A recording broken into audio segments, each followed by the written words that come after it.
Hi, my name is Rubidium. Welcome to this course on staging and lighting interviews. Interviews are a huge part of filmmaking, and if you can do them well, you can probably find work almost anywhere in the world.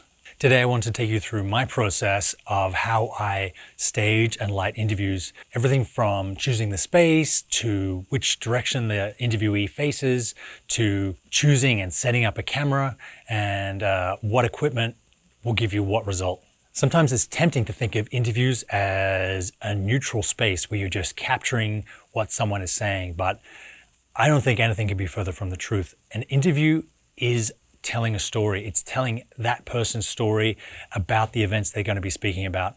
And you need to use all the tools of the filmmaker to help enhance, to illustrate, to throw that story into high relief so it's clear to the viewer, so it's interesting, so it's captivating. Part of some of these tools are the location in which the interview takes place, how the subject is lit, how the camera moves or doesn't move, which direction the interviewee is facing, the color palette that they're wearing and that exists in the space around them, the way that you capture audio, the way that you, how close or far from the eye line do you place the camera, how connected or unconnected, how neutral or subjective do we want the interview to seem. All these things will happen by themselves unless you, as the filmmaker, take control and start making decisions that are going to serve your story rather than distract from it.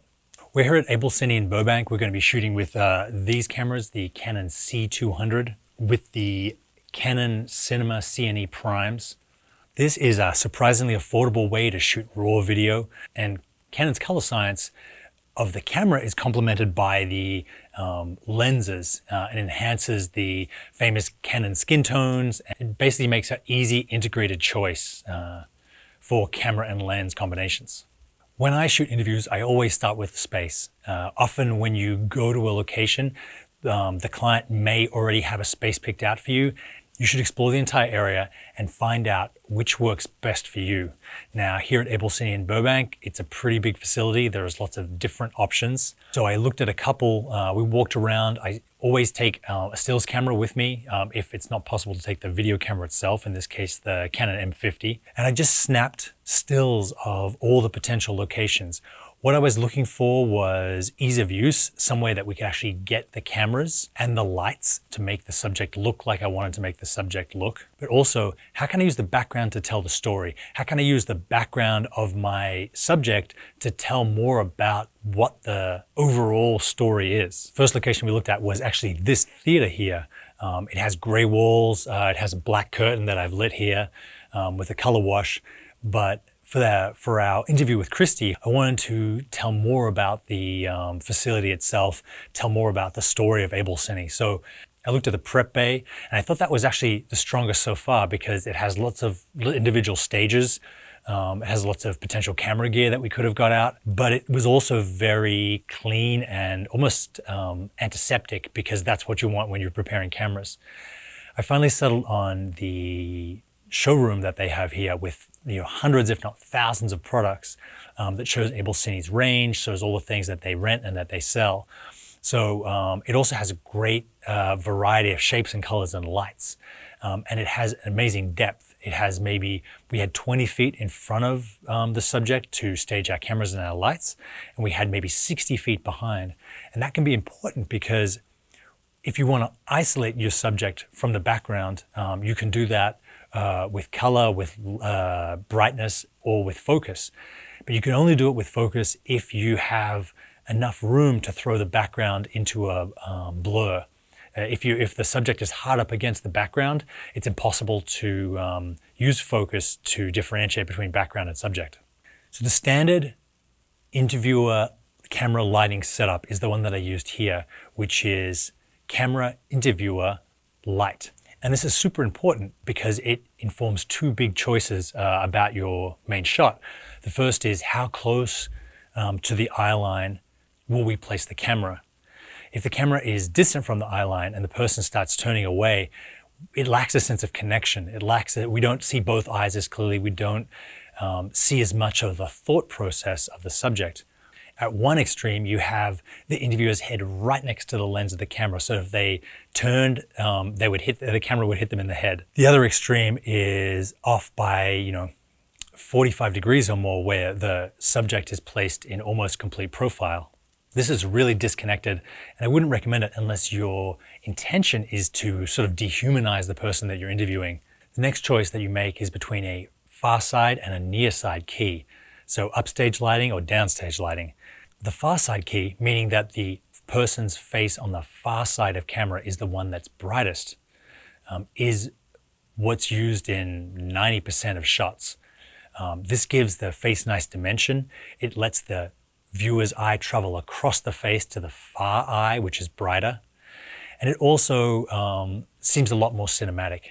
Near side keying makes the face seem fuller, but it also serves to hide blemishes or problems. So if you're really invested in beauty lighting your subject, this may be a legitimate choice, but for almost every interview situation, far side keying is a lot more standard. The next choice you have to make is whether you want your subject facing left or facing right. Now, there are lots of theories about which one looks better, which one about the subliminal aspects of facing left or facing right, especially in Western culture where we read from left to right. Facing in this direction seems more natural to us. Often in narrative feature films, the hero will enter from left to right, whereas the villain will enter from right to left. If you're using natural light to light your subject, like a window, you may be limited by the geography of the space. What I like to do is look at the person who I'm interviewing and find out which side of their face is less symmetrical.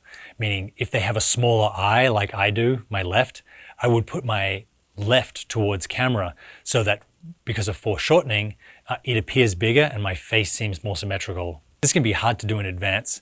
I usually start with right to left and then adjust if necessary. To get flattering lighting in interviews, you usually want to start with a key that's the same size as your subject, that same distance away. So if your shot, like in this case, is 2 or 3 feet, you want to start with a 2 or 3 foot sized source 2 or 3 feet away from the subject. I would call this the default soft lighting. So if you want to have a wider shot, you want your source 6 feet away from the subject, you should start with a 6 foot source. In this case, we were using an RE SkyPanel S60. It's 2 foot by 1 foot, so I placed it roughly 2 feet away from my subject. I then turned it on and dialed it in, meaning I picked my exposure on my camera, the f-stop I wanted to shoot at to get my background, the ISO where I'm going to get the cleanest image, which on the C200 is around 200. I dialed in the exposure of the sky panel to fit within the 18% gray limits of the camera, in this case around 35% IRE. My next light was a scratch or a 3/4 backlight that aimed to separate the subject from the background. For this we used a 4-foot quasar tube. It has RGB functions, but for this we just tuned it to the same daylight as the sky panel. For the 3/4 scratch, a little goes a long way. You don't want to blow out the side of the subject and make it seem too dramatic. I think we had it on about 10% of its full power, and it was about 4 feet from subject. It's just to give a subtle line to make sure that the subject doesn't bleed in or disappear into the background. You can also add a hair light if you want to, or you can add a hair light and not a 3/4 backlight. It depends on the color of the person's hair and the background you're trying to differentiate from. The last of the main lights on the subject was a fill light. Now, I used a Astra 1x1 and put it right behind camera. Fill light allows you to adjust the ratio of your subject. By ratio, I mean how many stops between the light side and the dark side of their face. The higher the ratio, the more dramatic the shot. So if you have half a stop to 1 stop, is seen as a very wholesome, very approachable, easygoing light, which still gives enough dimension. Cinema usually works in the 2 to 3 stop range, and you can push all the way to the 6 to 8 stops, where one side of the face will be exposed and the other side of the face will be almost completely black. This is a very dramatic look, and again, is appropriate if you're going for a more edgy, dramatic subject.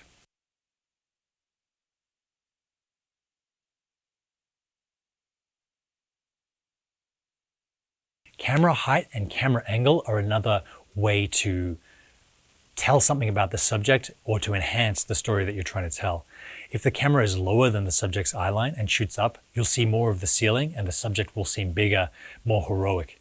If you're shooting down on the subject, they'll seem smaller and less powerful. You'll also see more of the floor. I prefer to start with a directly level camera and then adjust from there. This also gives you the most background. If you plan to intercut your interview with B-roll, it's easy to cut around the ums and the ahs of the subject or things they might say or missay. If you're not planning on getting B-roll, it's usually a really good idea to add a second camera to your shoot so that you can cut around what they're saying if you need to, and you're not obligated to either jump cut or leave in the pauses. In this instance, we use the XF705 as a second camera. Now, it has a different sensor size and shoots a different format than the C200. It has the same gamma curve, C-Log 3, and the same color science as the C200, and it tends to cut really well.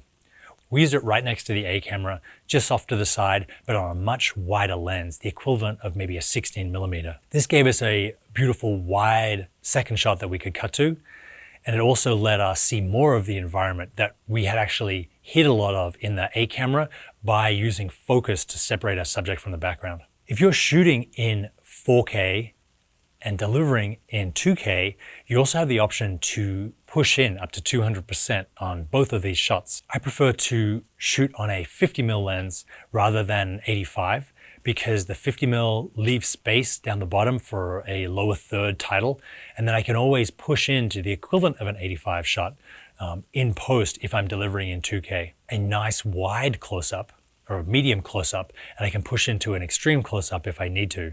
This also adds a third and fourth camera angle that you can use to cut around any issues you may have with the coverage that you get. We do a little bit of everything here at AbelCine. So we rent, we sell, we finance, we service and repair, and we also train people on how to use all the gear that we offer here. We've got tons of workshops all throughout the year, anything from learning about cameras and lenses, to gimbals, to color grading and other different types of software. We've got a fantastic new workshop coming up featuring the C200. It's our C200 Masterclass. Check in the links below for dates and schedules for our upcoming workshops. That's our look at lighting and staging interviews.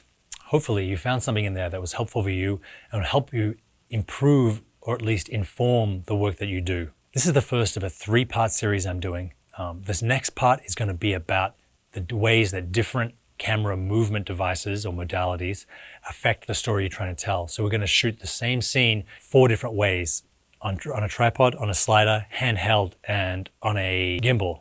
And we're going to see how those different modalities affect the mechanics of the scene. The last one is we're going to look at the difference between single camera shooting and multiple camera shooting and the advantages and disadvantages of each one. Thank you very much for watching, guys. I will see you next time.